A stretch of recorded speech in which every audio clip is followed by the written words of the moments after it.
นะโมตัสสะภะคะวะโตอะระหะโตสัมมาสัมพุทธัสสะนะโมตัสสะภะคะวะโตอะระหะโตสัมมาสัมพุทธัสสะนะโมตัสสะภะคะวะโตอะระหะโตสัมมาสัมพุทธัสสะพระมุนีนาถเจ้าพระองค์ใดผู้ทรงกระทำกรรมอันกระทำได้ยากอย่างยิ่งพระองค์ทรงสละเวลาสั่งสมอบรมพระบารมีนับได้หลายโกติกัปเพื่อประโยชน์แก่ชาวโลกข้าพระเจ้าขอน้อมไว้พระมุนีนาถเจ้าพระองค์นั้นด้วยเสียงเก้าขอน้อมไว้แด่พระธรรมอันเป็นธรรมที่พระมุนีนาถเจ้าพระองค์นั้นบูชาแล้วเป็นธรรมที่นำสัตว์ผู้ถึงพร้อมด้วยวิชชาและจรณะออกจากทุกข์ขอนอบน้อมแด่หมู่พระอริยสงฆ์ผู้ดำรงอยู่ในมรรคและผลผู้สมบูรณ์ด้วยคุณมีศีลเป็นต้นขอถวายความเคารพครูบาอาจารย์พระสงฆ์สามเณรทุกรูปทุกองค์ขอการกล่าวธรรมะขอความสุขความเจริญจงบังเกิดมีแก่คณะเจ้าภาพเจ้าศรัทธาท่านสาธุชนทุกคนทุกท่านที่มาร่วมกันเจริญกุศลถวายผ้ามหากฐินทานในช่วงพักเสาร์ของมื้อนี้ลำดับต่อไปร่วมกันฟังธรรมด้วยความเคารพอะคะโตเวปัสสนานังอะคังธัมมังวิชานะตังอะเคพุทเทปัสสนานังทักขิเนเยอนุตตเรอะเคธัมเมปัสสนานังวิราโคปัสสะเมสุเขอะเคสังเคปัสสนานังปุญญเคเตอนุตตเรอาคัสมิงทานังทัตตังอาคังปุญญังปวัตถติอาคังอายุจวันโนจายโสกิตติสุขังภาลังอาคาสะทาตามิทาวิอังคธัมมะสมาหิโตเทวภูโตมนุสโสวะอัปปมัตโตปโมทิฏฐาติ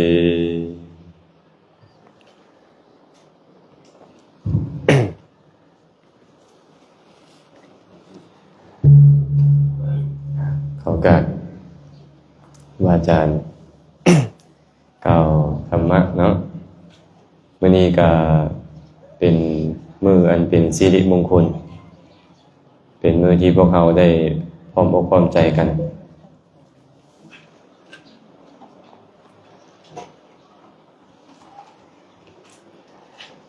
อาศัย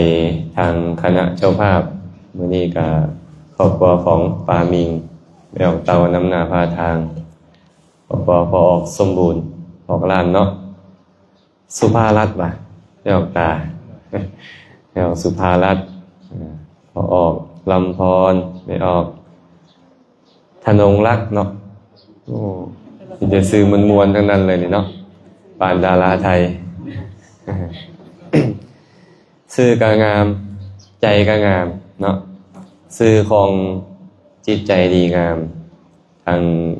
3ครอบครัวผู้เป็นรักกับประกอบกับญาติธรรมทางเมืองปากลายเมื่อสุขุสุคนและการญาติธรรมบ้านใกล้บ้านไกลได้มาร่วมจิตร่วมใจกันอนุโมทนา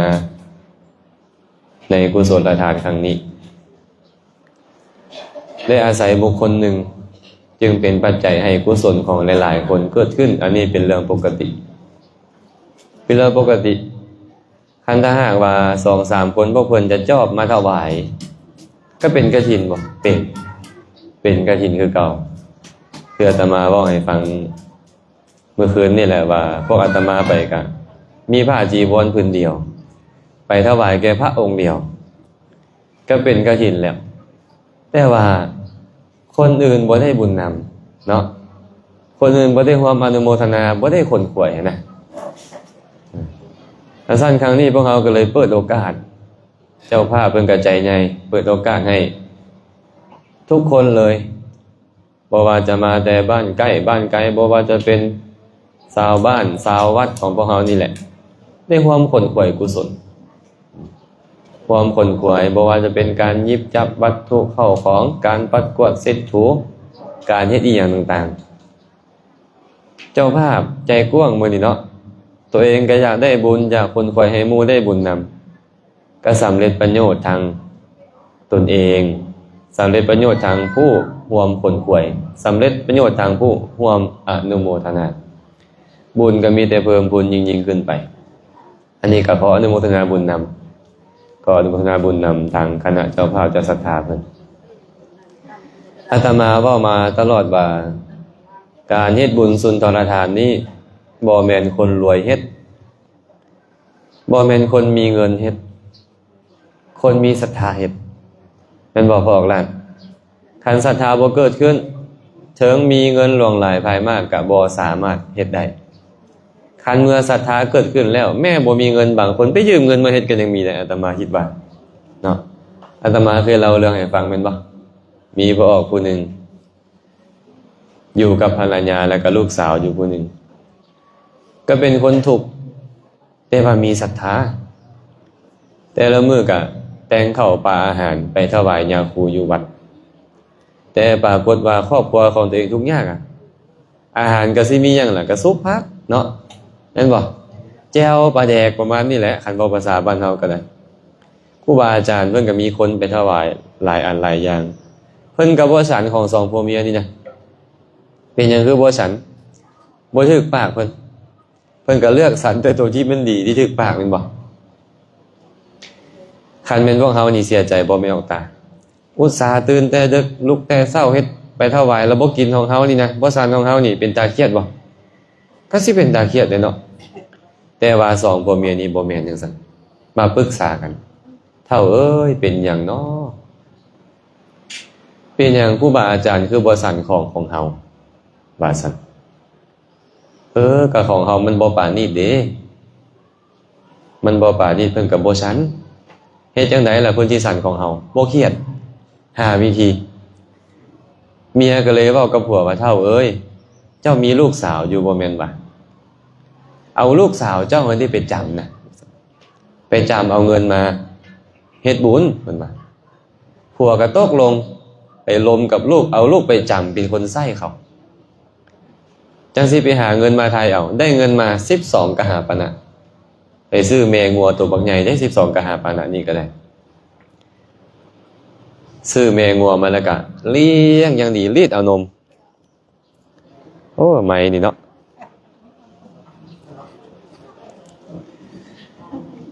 ตอนเช้าก็พอตอนเช้าเนาะตอนแรงก็พอตอนแรงตัวนี่นะบ่แม่นผู้เว้าหิวข้าวบ่จังก็ได้แม่งัวนมมาแล้วก็มารีดเพิ่นเอิ้นว่าปัญจโครสปัญจโครสหมายถึงน้ำที่ได้จากงัว5อย่างนมสดนมส้มเนยใสเนยข้นยอดเนยใสนั่นยอดเนยใสเนยข้นนั่นได้มาแล้วก็มาปรุงอาหารสมัยก่อนเนี่ยอาหารประเภทนี้เอิ้นว่าอาหารปานีตคันได้กินข้าวใส่นมกินข้าวใส่นมส้มกินข้าวใส่พวกเนยใสเป็นต้นถือว่าของปานีตแหละก็เอาไปถวายพระก็บริโภคก็ดีใจบัดนี้สองผัวเมียนี่ดีอกดีใจจนลืมลูกสาวเมียก็เลยเตือนผัวเฒ่าเอ้ยอย่ามัวแต่ดีใจและลืมเด้อว่าเจ้าเอาลูกสาวไปจำนะผัวก็ได้สติมาคันสั้นเด้อเฒ่าให้เจ้าเฮ็ดทานถ้าค่อยเด้อค่อยสิไปรับจ้างเอาเงินมาไทยเอาลูกเฮา ก็เดินทางเข้าไปในเมืองเพื่อที่จะไปซอกหาเงินไปตั้งเมืองขั้นปัจจุบันนี่ก็คือบ้านนอกเข้าในเมือง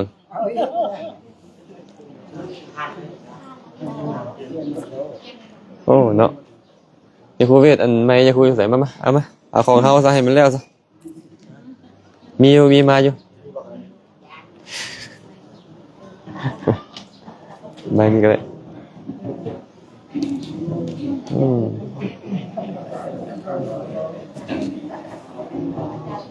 ยันแมนผู้เว้าหิวข้าวแท้ๆนี่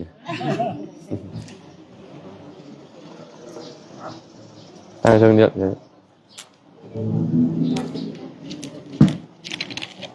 ตั้งเชิง เอาเลย1 2อ่ะได้ดอกเนาะพอใส่แล้วเมื่อกี้นี่เดินทางจากบ้านนอกเข้าในเมืองไปซอกเงินเพื่อมาไถ่ลูกก็ไปซอกขอเฮ็ดเวียกคล้ายๆกับบ้านเฮาไปกรุงเทพสินะไปเฮ็ดเวียกกันนะเดินทางกระโดดเนาะจังฮอดนั่นนะเพิ่นก็ไปรับจ้างอิ่วอ้อยสมัยก่อนบ่คือเฮาได้เนาะปั้นอ้อยได้เดือนหนึ่ง2ก็หาปานน่ะเฮ็ดเวียกอยู่6เดือนได้เงินมา12ก็หาปานน่ะพอได้เงินมาแล้วพอไทยลูกแล้วเดินทางกลับมาเนี่ยกำลังเดินทางกลับไปเห็นพระองค์หนึ่งธรรมดาคนที่มีศรัทธาไม่เอาต้องลักษณะของคนมีศรัทธามีอย่างใดไม่ต้องไปทัศนกาโมสีลวตังสัทธัมมังโสตุมิชติวิเนยะมัชเฉละมะลังสเวสัทโธติวุจติบุคคลใดปรารถนาเห็นผู้มีศีลมีความประสงค์อยากฟังพระสัทธรรมชำระมลทินคือความขี้ทีเสียได้แล้วเฮาตถาคตเอิ้นบุคคลนี้ว่ามีศรัทธาคนที่มีศรัทธาเขาต้องปรารถนาเห็นผู้มีศีล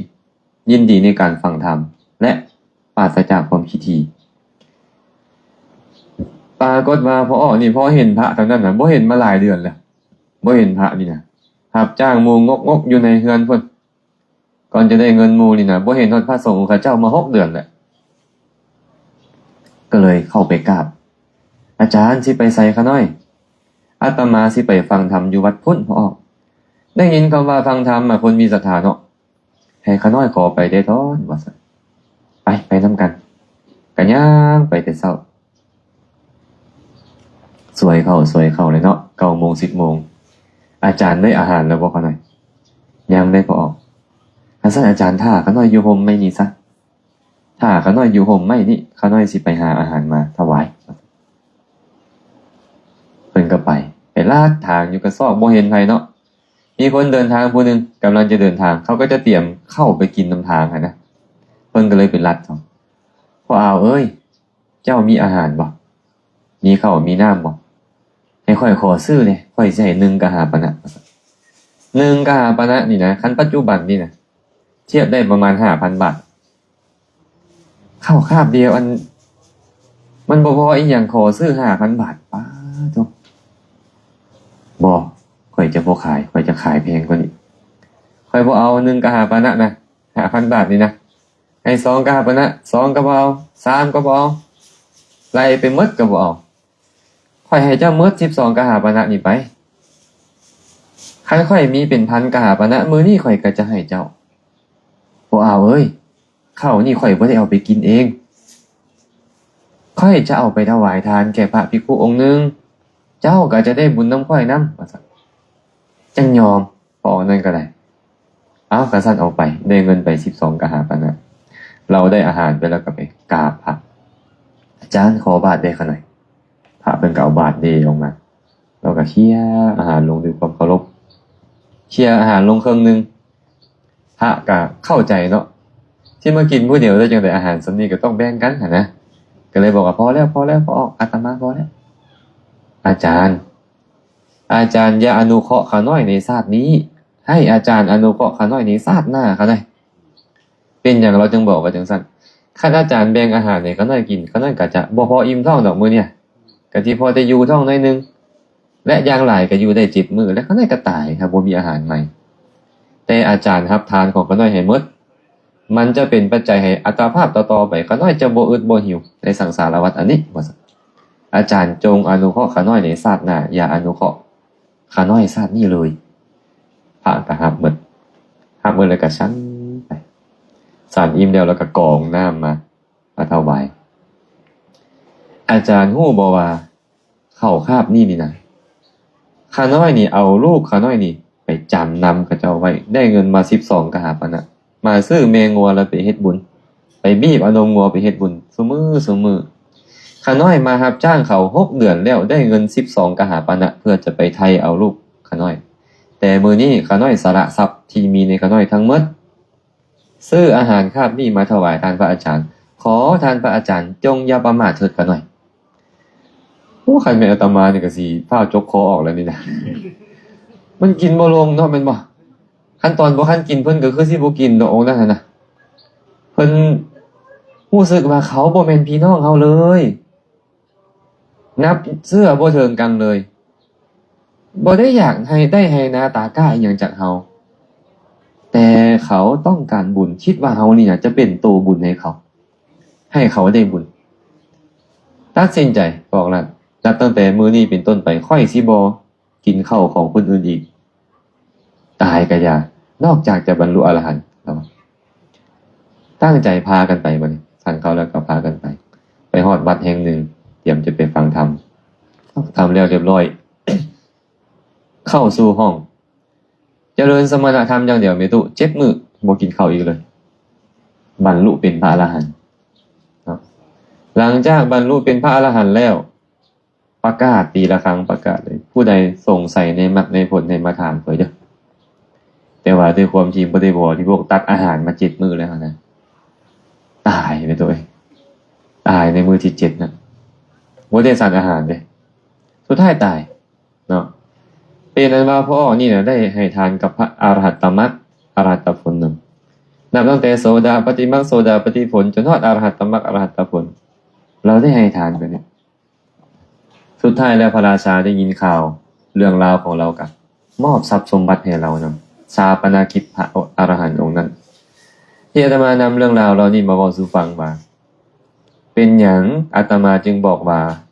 คนเฮ็ดบุญสุนทรทานบ่แม่นคนมีเงินคนมีศรัทธาเห็นบ่พ่อนี่เป็นตัวอย่างให้เฮาฮู้เลยว่าเราบ่มีเงินหมดเฮือนก็บ่มีเงินพอกะหาปานน่ะนึงรับจ้างเขากินอยู่ไปเป็นมื้อๆเก็บหักหญ้ากินแต่สุดท้ายแล้วศรัทธามันเกิดขึ้นเอาฮอดลูกไปจำแม่นบ่เอาลูกไปจำได้แม่งัวมาแล้วก็ให้ทานอยู่หั่นแหละบ่คิดว่าจะขายจังหยังเลยก็รีดเอามาให้ทานอยู่หั่นไปรับจ้างมาได้เงินมาจะไปไถเอาลูกแม้แต่ชีวิตของลูกก็ยังบ่คำนึงถึงต่อให้ต้องกลับไปเฮ็ดเวียกคืนอีก6 เดือนก็อย่าขอให้ได้ถวายทานครับนี่เบิ่งดูนี่คนมีศรัทธาเป็นแบบนี้อาตมาว่าปากลายนี่คือคนมีเงินหลายอยู่เด้แต่ว่าคนจะมีศรัทธามีบ่อีกเรื่องนึงเนาะแม่นบ่ฉะนั้นคนมีศรัทธาจึงเฮ็ดได้มื้อนี้ก็ต้องยอมรับว่าเจ้าภาพเจ้าศรัทธาเนี่ยมีศรัทธาดีจึงเดินทางมาหลายร้อยกิโลแม่นบ่มาฮอดเนี่ยแล้วก็ได้มาซักซ้อนอ้อนต้านญาติธรรมทางนี้ให้ได้คนป่วยเจริญกุศลนำกันอันนี้ก็น่าอนุโมทนาเนาะเป็นหยังเพิ่นจึงเฮ็ดได้ขนาดนี้ล่ะเพราะอาศัยการได้ยินได้ฟังธรรมแล้วความเลื่อมใสมันเกิดขึ้นเลื่อมใสในพระพุทธเจ้าเลื่อมใสในพระธรรมเลื่อมใสในพระสงฆ์นั่นแหละจึงสามารถเฮ็ดได้อาตมาก็เลยสอนคาถาเมื่อกี้นี้ให้ฟังว่าอัคคโตเวปสันนานังอัคคังธัมมังวิชานาตังอัคเคพุทเทปสันนานังทัตถิเนเยอนุตตเรเป็นต้นคาถานี่มีปรากฏอยู่ในคัมภีร์อังคุตตรนิกายจตุกนิบาต พระสัมมาสัมพุทธเจ้าเคยตรัสกับภิกษุทั้งหลายแบบนี้ว่าภิกษุทั้งหลายความเลื่อมใสในวัตถุอันเลิศ4 ประการนี้4 ประการมีอย่างใด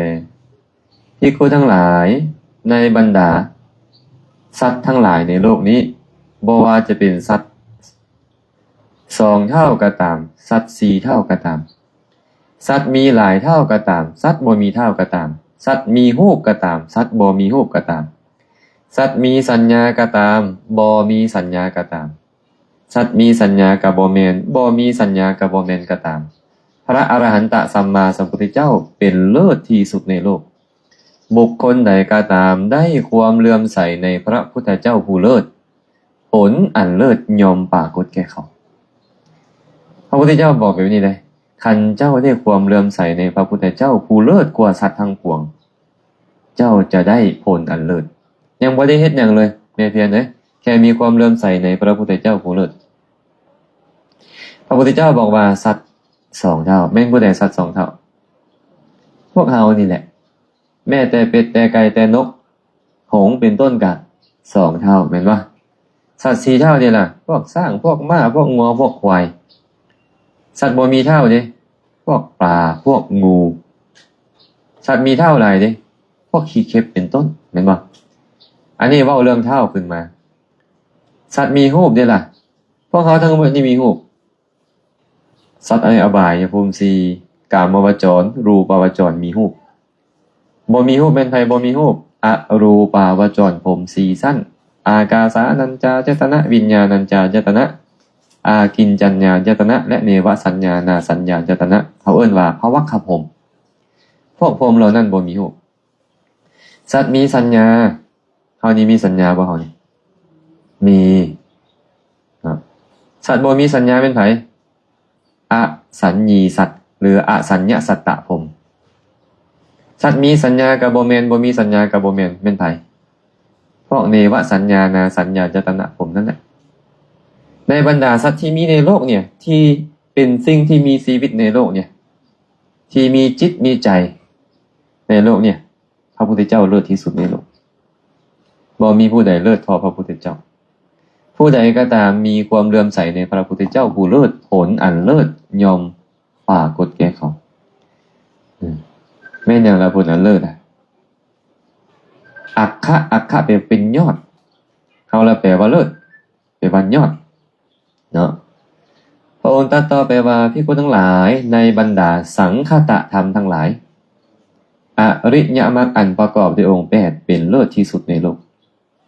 บุคคลใดก็ตามได้ความเลื่อมใสในอริยมรรคอันประกอบด้วยองค์8อันเลิศนั้นผลอันเลิศยอมปรากฏแก่เขายอมมีแก่เขาเพิ่นบอกว่าสังคตธรรมแปลว่าอย่างสังคตธรรมธรรมที่ถูกปัจจัยปรุงแต่งได้แก่ขันธ์5ขันธ์5นี่นะอริยมรรคมีองค์8เลิศที่สุดแสดงว่าอริยมรรคมีองค์8ก็เป็นสังคตะถูกปัจจัยปรุงแต่งถึงแม้นว่าอริยมรรคถูกปัจจัยปรุงแต่งแต่เป็นปัจจัยให้ฮู้แจ้งอสังคตะที่บ่มีปัจจัยปรุงแต่งนั้นเพิ่นก็เลยบอกว่าอริยมรรคอันประกอบด้วยองค์8มีสัมมาทิฏฐิเป็นต้นนี่นะเลิศที่สุดในโลกไหนคันเจ้าเลื่อมใสในอริยมรรคอันประกอบด้วยองค์8นี่ผลอันเลิศยอมปรากฏแก่เจ้ามีบ่เฮาเป็นตัวใบมีบ้างเชื่อตอนบ่อยากให้คันอยากให้ก็ลืมมืดอริยมรรคนี่นะดึกไอคอนใส่แมวเสยอยู่เพิ่นว่าแมวไปขี้ใส่กุฏิเนาะมีตัวเนาะหมดเลยอริยมรรคมีองค์8ความเริ่มใส่หายเกลี้ยงลืมอริยมรรคตอนนั้นเนาะแต่ผู้ใดมีความเลื่อมใสในอริยมรรคอันเลิศนี่นะผลอันเลิศก็ยอมปรากฏแก่บุคคลนั้นพระผู้มีพระภาคเจ้าตรัสต่อไปว่าภิกขุทั้งหลายในบรรดาธรรมในโลกนี้จะเป็นสังคตธรรมก็ตามอสังคตธรรมก็ตามวิราคะธรรมเป็นเลิศที่สุดในโลกวิราคะธรรมคืออย่างไรธรรมที่กำจัดความเมาบำบัดความกระหายถอนอาลัยตัดวัฏฏะสิ้นตัณหาคลายกำนัดเป็นธรรมที่ดับคือพระนิพพานภิกขุทั้งหลายบุคคลใดก็ตามได้ความเลื่อมใสในวิราคะธรรมคือพระนิพพานนั้นอันเลิศนั้นผลอันเลิศก็ยอมปรากฏแก่เขาสิ้นกันธรรมในโลกนี้มี2ประการนะ1คือสังคตธรรม2คืออสังคตธรรมสังคตธรรมคืออย่างไรบอกให้ฟังเมื่อกี้แหละขันธ์5ถูกปัจจัยปรุงแต่งอสังคตธรรมเด้อสังคตธรรมก็คือนิพพานบ่มีปัจจัยปรุงแต่งแต่ว่าธรรมทั้ง2ประการถึงมักจะเลิศแล้วก็ตามนิพพานพระองค์ตรัสว่าเลิศที่สุดเลิศก่อนมรรคอีกนะเพราะมรรคน่ะเจริญเพื่อหยัง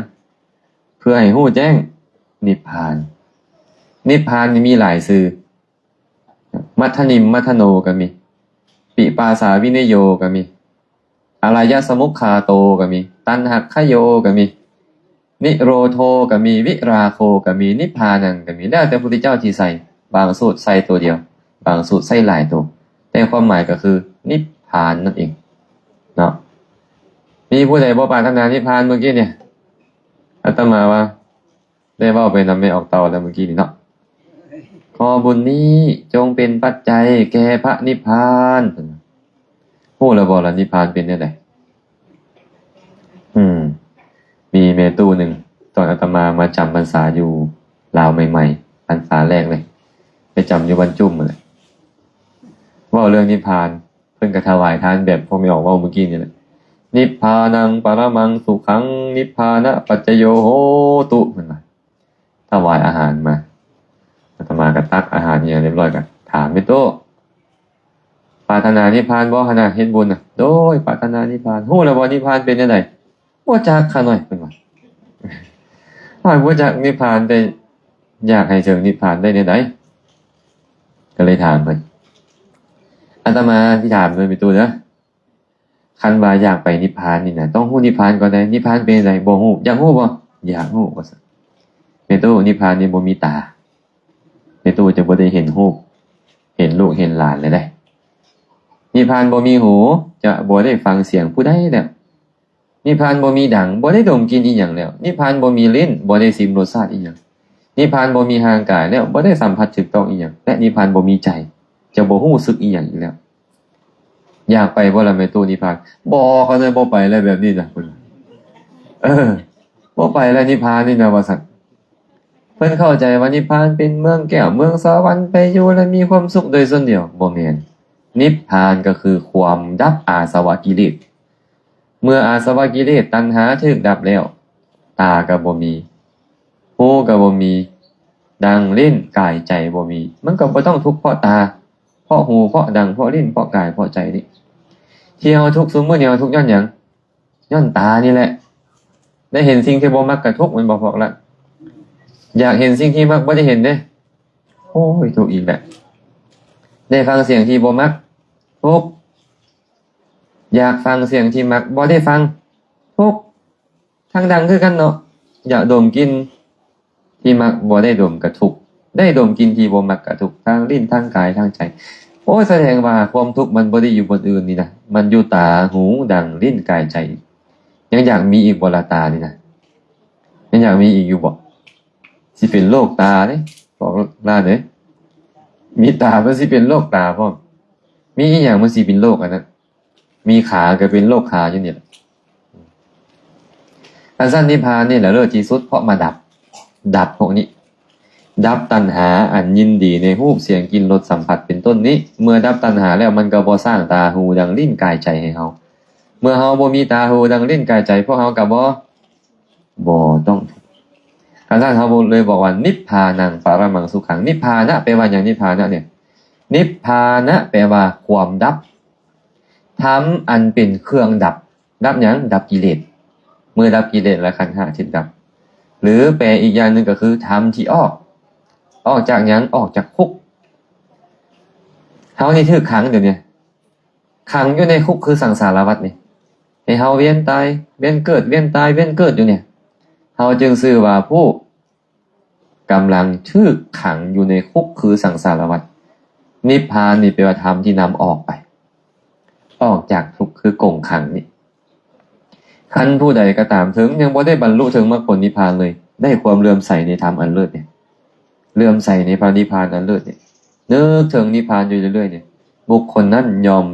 ได้ผลอันเลิศพระผู้มีพระภาคเจ้าตรัสต่อไปว่าภิกษุทั้งหลายในบรรดาหมู่ก็ตามคณะก็ตามสงฆ์สาวกของพระสัมมาสัมพุทธเจ้าเป็นเลิศที่สุดในโลกสงฆ์สาวกของพระพุทธเจ้าคือไผคือครู4ครูบุรุษ8บุคคลพวกเราสวดมนต์ประจำเป็นบ่จัตตาริอริยขออภัยปุริสายุคานิอัฏฐปุริสาปุกขลายุคานิแปลว่าครูแห่งบุรุษ4ครูนับเพียงตัวบุรุษได้8บุรุษโสดาบันก็มีโสดาปฏิมรรคโสดาปฏิผลสกทาคามีกับสกทาคามีมรรคสกทาคามีผลอนาคามีกับอนาคามีมรรคอนาคามีผลอรหันต์กับอรหัตตมรรคอรหัตตผลหากบุคคลใดได้ความเลื่อมใสในพระสงฆ์ผู้เลิศผลอันเลิศยอมปรากฏแก่เขามีความเลื่อมใสในพระสงฆ์บ่พวกเขามีวะจนจะเลื่อมใสเพิ่นได้ต้องฮู้คุณของเพิ่นก่อนได้พระสงฆ์มีคุณแบบใดโอ้บ่มีกิเลสในใจจักหน่อยเลยพระสงฆ์นี่นะโ บ่มีความโลภบ่มีความโกรธบ่มีความหลงบ่มีความอิจฉาริษยาบังเบียดไผเป็นคนที่สงบสำรวมสงบเสงี่ยมบ่คิดบ่ดีต่อไผๆเลยนี่แหละเอิ้นว่าผู้เลิศเนาะคันเฮาได้ความเลื่อมใสในทางผู้เลิศเนี่ยผลอันเลิศก็จะมีแก่พวกเฮาเช่นเดียวกันที่คุณทั้งหลายนี่แหละทำอันเป็นที่ตั้งแห่งความเลื่อมใสอันเลิศที่สุดในโลก4ประการนี้เชื่อได้บ่พระพุทธเจ้าเลิศกว่าบุคคลทั้งหมดในโลกอริยมรรคอันประกอบด้วยองค์8เลิศกว่าสังคตธรรมทั้งหลายในบรรดาธรรมทั้งหมดทั้งมวลจะเป็นสังคตะหรืออสังคตะนิพพานเลิศที่สุดวิราคะธรรมนั้นและบรรดาหมู่บรรดาคณะหมู่สงฆ์สาวกของพระพุทธเจ้าประเสริฐที่สุดในโลกพระองค์ก็เลยสรุปคาถาเมื่อกี้นี้ว่าอัคคโตเวปสันนานังอัคคังธัมมังวิชานาตังอัคเคพุทเทปสันนานังวิราคูปสมีสุขีอัคเคพุทเทปสันนานังทักขิเนเยอนุตตเรอัคเคธัมเมปสันนานังวิราคูปสมีสุขีอัคเคสังเคปสันนานังทัก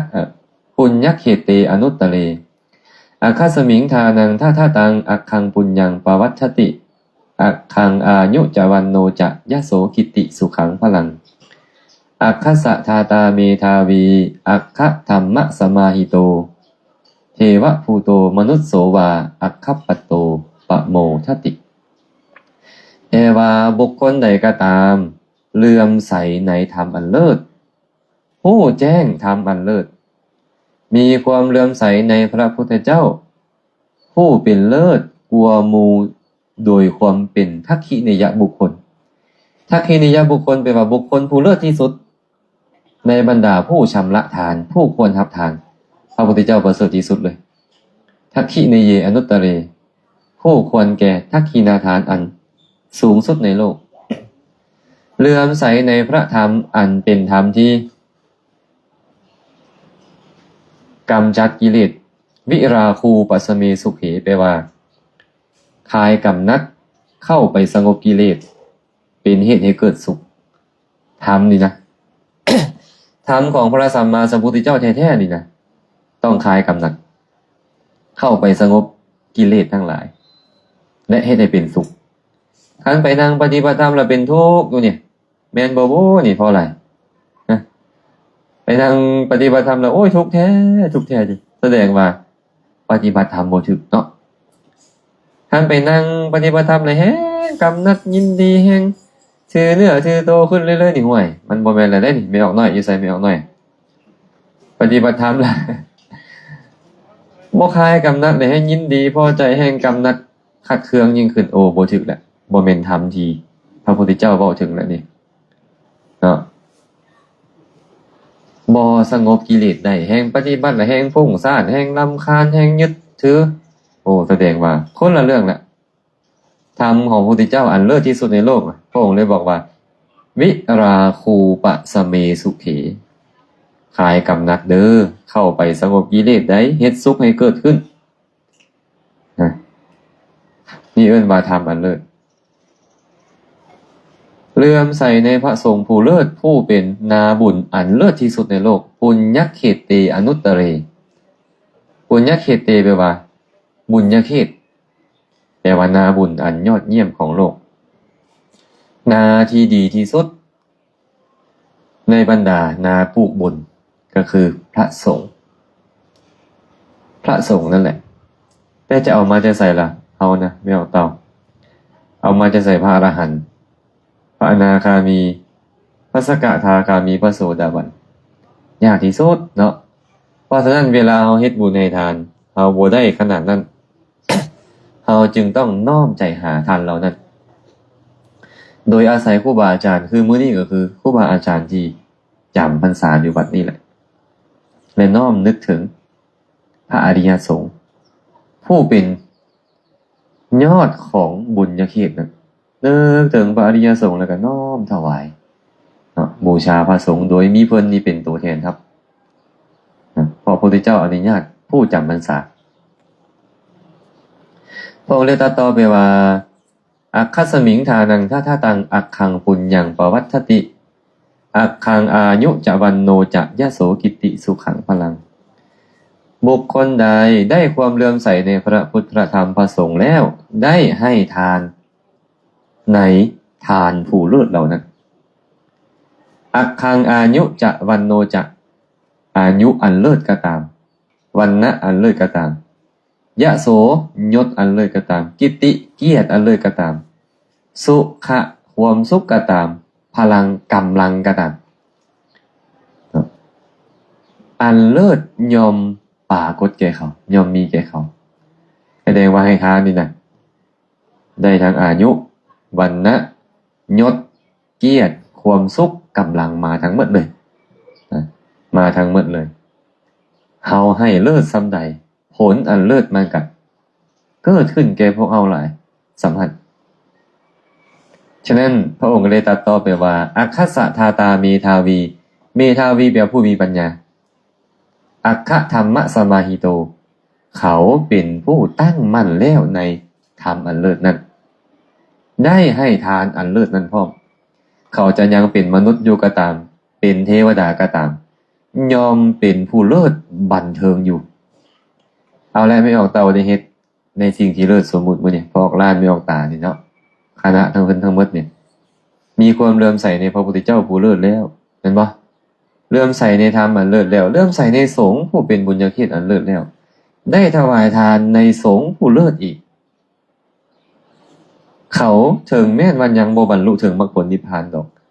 เขาจะไปเป็นมนุษย์ก็ตามเป็นเทวดาก็ตามเทวะภูโตมนุษย์โซวาจะเป็นเทวดาก็ตามมนุษย์ก็ตามอัคคปัตโตปโมทติเขายอมเป็นผู้ถึงฐานะอันเลิศบันเทิงอยู่เกิดมาชาติพบใดๆก็ตามจะบ่เป็นคนต่ำต้อยจะเป็นหยังก็จะเป็นเลิศกว่าหมู่ในฐานะนั้นน่ะได้เสวยวิบากอันเป็นเลิศกว่าหมู่ในฐานะนั้นน่ะเฮามาสังเกตเบิ่งคนที่เขาอยู่ในฐานะอันเลิศเนาะเธอก็เป็นอัครเสนาบดีผู้เลิศบ่เป็นกษัตริย์ผู้เลิศบ่เป็นครูผู้เลิศบ่เป็นอีหยังผู้เลิศทั้งนั้นนะ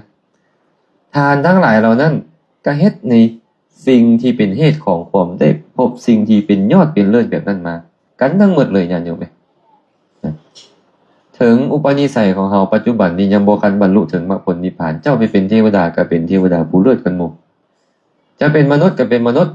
ผู้เลิศกว่าหมู่ได้เสวยมีว่าผลอันเลิศกว่าหมู่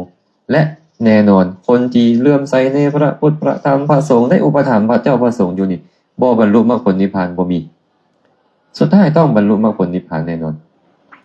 ฉะนั้นพวกเราก็ต้องภูมิใจด้วยเนาะ ต้องภูมิใจว่าพวกเขาได้ดีแล้วได้ความเป็นมนุษย์มีทรัพย์พอที่จะจับจ่ายแบ่งปันได้มีกำลังวังสาพอจะเฮ็ดบุญกุศลได้สติปัญญายังพอมีเป็นเหตุให้พวกเขานี่ขับเคลื่อนงานอันเป็นกุศลได้ดีแต่น่าเสียดายสำหรับบางคนนี่นะเงินคำกำแก้วหลายกำลังวังสาดียศถาบรรดาศักดิ์สูงส่งเงื่อนไขอำนวยความสะดวกในการเฮ็ดบุญกุศลดีเมื่อแต่เขาบ่ยอมเฮ็ดบอกแล้วสุดท้ายก็ต้องไปบนมืดก็คือเข้าถึงอบายทุกขติวินิบาตนรกน่าเสียดายนะการที่จะยินดีในการเฮ็ดกุศลคุณงามความดีนี่บ่แม่นเกิดได้สำหรับทุกคนได้บ่แม่นบางคนเท่านั้นพระสัมมาสัมพุทธเจ้าตรัสพระสูตรสุดหนึ่งไว้ในคัมภีร์อังคุตตรนิกายฉักกนิบาตพระองค์บอกว่าภิกษุทั้งหลายทำ6ประการนี้ปรากฏขึ้นได้ยากในโลกเด้อ6ประการนี้อย่างใดมื้อนี้ให้อาจารย์เตาจดไว้เลยมื้อนี้6ประการนี้หาได้ยากในโลกแล้วเอาไปเทศต่อเพิ่นมักเทศได้เดี๋ยวนี้เพิ่นมักลงโซเชียลเนาะพระพุทธเจ้าบอกว่าภิกษุทั้งหลายทำ6ประการนี้ปรากฏขึ้นได้ยากในโลก6ประการนี้อย่างใด1พระอรหันตสัมมาสัมพุทธเจ้าปรากฏขึ้นได้ยากในโลก 2. บุคคลผู้แสดงธรรมของพระอรหันตสัมมาสัมพุทธเจ้าปรากฏขึ้นได้ยากในโลก 3. การได้อยู่ในถิ่นที่มีพระอริยเจ้าหรือในมัชชิมประเทศ ปรากฏขึ้นได้อย่างในโลก 4. ความเป็นผู้มีอินทรีย์บ่บกพร่องปรากฏขึ้นได้อย่างในโลก 5. ความบ่เป็นใบ้บ่บ้าน้ำลายปรากฏขึ้นได้อย่างในโลก 6. ความยินดีในกุศลธรรมปรากฏขึ้นได้อย่างในโลกจดบ่ทันดอกต้องฟังไปเทอละข้อและจดไปเทอละข้อ6อย่างนี้แหละปรากฏขึ้นได้อย่างในโลกเพิ่นว่าเป็นอย่างพระสัมมาสัมพุทธเจ้าจึงบอกว่าพระพุทธเจ้าอุบัติขึ้นได้อย่างในโลกพระพุทธเจ้าบ่เป็นคนธรรมดาทั่วไปคนที่จะเป็นพระพุทธเจ้าได้นี่นะต้องกล้าเสียสละตกนรกได้ตลอด4อสงไขยยิ่งด้วยแสนกลับได้กล้าบ่มีผู้กล้าบ่อยู่เนี่ยค่อยจะตกนรกก็ได้4อสงไขยยิ่งด้วยแสนกลับค่อยได้สัพพัญญุตญาณเป็นพระพุทธเจ้าในโลกได้คิดกันยังบ่คิดบ่เนาะไอ้ตกนรกจักมือนึงก็ยังยากนะบ่อยากไปนั่นนี่มันบ่พอกล้านแต่เพิ่นยอมเพิ่นว่าหากมีคนมาบอกว่าเจ้าตกนรกเด้อ4อสงไขยยิ่งด้วยแสนกลับเจ้าจะได้เป็นพระพุทธเจ้าครับหรือแม้แต่ว่าเอาคมดาบเนี่ยเอาดาบคมรับมาเนี่ยปักคมดาบไว้นับตั้งแต่บนเฮาอยู่จนฮอดขอบจักรวาลหากมีคนมาบอกว่าท่านผู้เจริญหากท่านอยากเป็นพระพุทธเจ้าจงเหยียบคมดาบนี้ไปจนฮอดขอบจักรวาลฟังพุ่นท่านจะได้เป็นพระพุทธเจ้าในโลกความหวั่นไหวใจบ่มีในใจของผู้ใดเลยผู้นั้นจึงพอจะสร้างสมบารมีเป็นพระพุทธเจ้าได้เฮ็ดได้บ่เฮานี่นะอย่าว่าแต่โยมเด้อเนี่ยพระนี่นะย่างออกนอกบ้านนี่นะที่หินแห่หลายก็ยังปลดเกือบบ่ได้แล้วจะเอาอีหยังให้มาเป็นพระพุทธเจ้าได้แม่นบ่คิดกันยังคิดบ่ได้นะเดี๋ยวนี้นะญาติโยมคือกันน่ะบ่มีน้ำนิดนึงโอ้ยเพิ่นว่าแย่งค่ายแย่งครัวเด้อีหยังสิไปเป็นพระพุทธเจ้าได้อยากเฮ็ดกุศลคุณงามความดีเฮ็ดสมันก็บ่ได้ไปย่างน้ำหมู่บ่ไปแห่ผ้ากฐินโอ้ยเจ็บตีนเพิ่นว่าอัตยาศัยเขาบ่ได้เนาะการสั้นผู้จะเป็นพระพุทธเจ้าได้ต้องมีขนาดนั้นน่ะแม่ออกเต้าเอ้ยบางคนนี่สร้างสมบารมีมาดีมาพิจารณาสังขารเห็นความบ่เที่ยงเป็นทุกข์เป็นอนัตตาอยู่เห็นการเวียนว่ายตายเกิดในสังสารวัฏเนี่ยมันเป็นสิ่งที่เป็นทุกข์อยู่ตัดสินใจบ่เอาดีกว่าบรรลุอรหันต์ซะแล้วจ้อยบ่ได้เป็นพระพุทธเจ้าฉะนั้นเนาะคนคิดกันยากแล้วนะคิดจะเป็นพระพุทธเจ้าเนี่ยแต่ว่ามีคนที่คิดแล้วเฮ็ดพร้อมสำเร็จได้จึงเป็นคนเดียวในโลกสัตว์ในโลกเนี่ยนับประมาณบ่ได้แต่มีคนเดียวเท่านั้นที่เป็นพระพุทธเจ้ายากบ่พอมีออกว่ายากต่อให้นั่งอยู่นี่นะให้คนเอามีดมาฟันคอข่อยให้เลือดไหลอยู่ลำคอข่อยตลอด4อสงไขยยิ่งด้วยแสนกลับแล้วค่อยจะได้เป็นพระพุทธเจ้าค่อยกันยอมไอ้พวกเขานี่บ่แม่นคิดบ่ได้ดอกแม่นบ่แล้วคนที่คิดได้ต้องมีกรุณาใหญ่ส่ำใดว่าเห็นความทุกข์ของสัตว์ทั้งหลายส่ำใดจึงเสียสละได้ขนาดนั้นเขาได้ความเลื่อมใสในพระพุทธเจ้านี่อาตมาว่าบางทีคือที่สุดแล้วนะแต่บางคนก็ยังบ่ยินดีเด้เอาเวลาไปคิดแนวอื่นน่ะหลายเกินไปเนาะบางคนเนาะคิดถึงพระพุทธเจ้าน้อยหน่อยคิดถึงนี่เด้อแม่เพียรเด้อคิดถึงพระพุทธเจ้าผู้เสียสละเพื่อพวกเราเนี่ยประเภทที่2นี่ล่ะบุคคลผู้แสดงธรรมของพระอรหันตสัมมาสัมพุทธเจ้าปรากฏขึ้นได้อย่างในโลกไอ้คนที่จะมาแสดงธรรมที่พระพุทธเจ้าแสดงไว้แล้วนี่นะเชิงแม่นว่าพระพุทธเจ้าอุบัติขึ้นมาได้อย่างในโลกแล้วแสดงธรรมไว้แล้วการที่ผู้บาอาจารย์จะไปศึกษาค้นคว้าและนำมาบอกกล่าวนี่บ่แม่นเรื่องง่ายญาติโยมเบื้องต้นบ่อยากศึกษาบางเทื่อกำลังบ่พอกำลังกายแต่กำลังความจำเนี่ยมันบ่ไหวอีหลีได้บางคนนี่ท่องคาถา3คาถาก็ยังยากแล้วบางคนนี่น่ะเนาะมันก็เลยบ่มีฉันทะในการที่จะไปศึกษาหำเฮียนบางองค์นี่ศึกษาหำเฮียนมีความรู้ความเข้าใจดีแต่บ่มีฉันทะในการบอกกล่าวบอกลาเลยก็บ่ได้แสดงธรรมอีกบางคนมีศรัทธาแล้วได้ตั้งใจศึกษาแล้วสอนหมู่บ่ได้แนะนำหมู่บ่เป็นบ่มีกสันทะในการแสดงธรรมบางคนศึกษามาดียินดีในการแสดงธรรมแต่เห็นแก่ลาภสักการะเว้าเอาอกเอาใจตั้งแต่ญาติโยมน่ะอันใดได้ลาภสักการะละเฮ็ด เราเว้าว่าเราพาเขาไปหลงลาบสักการะธรรมะคำสอนแท้ๆก็เลยบ่มาหาเขาบ่เนี่ยมีโทษอีกนะเนี่ยพระพุทธเจ้าเลยบอกว่าบุคคลผู้แสดงธรรมที่พระตถาคตประกาศไว้ดีแล้วหาได้ยากในโลกอาตมาเบิ่งก็อีดีเลยแห่งสมัยปัจจุบันนี้อันยกยอปอปั้นญาติโยมมันโอ้ยเก่งหลายไอ้ครูบาอาจารย์นี่ก็ได้โยมแม่นี่โยมพอนั่นเนาะเฮ็ดได้ก็ตามที่เพื่อให้ได้ลาภสักการะจากเขาและเฮ็ดถึงจะต้องเว้าในสิ่งที่บ่ถูกเฮ็ดในสิ่งที่บ่ควรก็ยอมบ่เพื่ออาตมานี่ถากเลยอาตมานี่เขาเอิ้นว่าควรพาซากตอนดีอันดีก็ว่าดีเนาะอันบ่ดีก็ว่าบ่ดีข้าเจ้าก็เลยสั่งหลายครั้งอาจารย์เซมนี่เว้าเพิ่นเว้าวินัยดุพระก็สั่งเว้าธรรมะดุโยมก็สั่งเบิ่งแม่สิเว้าหยังดีนี่ไปเว้าคือมัมจกมกหั่นบ่หือเขาจังซี่ฮักเนาะไม่ออกอรุณเนาะจะได้ไปเว้าแบบมัมจกมกบ่หรือจังได๋สังกยาได้เว้าสิ่งที่ถูกต้องสิ่งที่สมควรให้กับเจ้าฟังแล้วผู้ใดจะถือเอาบ่ถือเอาก็อย่าเพราะคำสอนนี้พระพุทธเจ้าเสียสละเลือดในลำคอไหลกว่าน้ำในมหาสมุทรมาเพื่อประกาศแล้วค่อยจะบ่ว่าเอาใจคนจะเอาธรรมะที่พระองค์หามาได้โดยยากให้เขาได้ฟังผู้ใดมีอุปนิสัยก็รับไปผู้ใดบ่มีอุปนิสัยก็ก้มหน้าลงหน่อยนึงแม่นบ่แม่นนดฉะนั้นเนาะหายากเด้อหายากคนที่ประกาศคำสอนของพระพุทธเจ้า3เนี่ยล่ะการได้อยู่ในถิ่นได้เกิดในถิ่นที่มีพระอริยเจ้าถิ่นที่มีพระพุทธเจ้าถิ่นที่มีพระอรหันต์ทั้งหลายนี่พระอริยสาวกทั้งหลายนี่ยากหลายเพิ่นว่ามัชฌิมาประเทศนี่มีบ่อนเดียวแต่ปัจจันตสมมุตินบทมีหลายก่อนบุคคลจะมีบุญได้ไปเกิดในมัชฌิมาประเทศในบ่อนที่มีพระอริยเจ้าหายากหลายเบิ่งพวกเฮาดูนี่มีบุญมาเป็นมนุษย์แล้วได้นี่เนาะมีบุญมาเป็นมนุษย์แล้วได้ศาสนาอุบัติขึ้นแล้วเด้แต่บ่ได้อยู่ใกล้พระอริยเจ้าเบิ่งแม่ไอ้ความโศกหายของพวกเขาเมื่อบ่ได้อยู่ใกล้พระอริยเจ้าการที่พวกเขาจะได้ศรัทธาในความประพฤติที่ดีงามของเพิ่นยิ่งขึ้นไปยากสมัยปัจจุบันแห่งสังคมพระสงฆ์เปลี่ยนแปลงไปแม่นบ่เนื่องจากวัตถุกรรมมันเจริญขึ้นกิเลสของ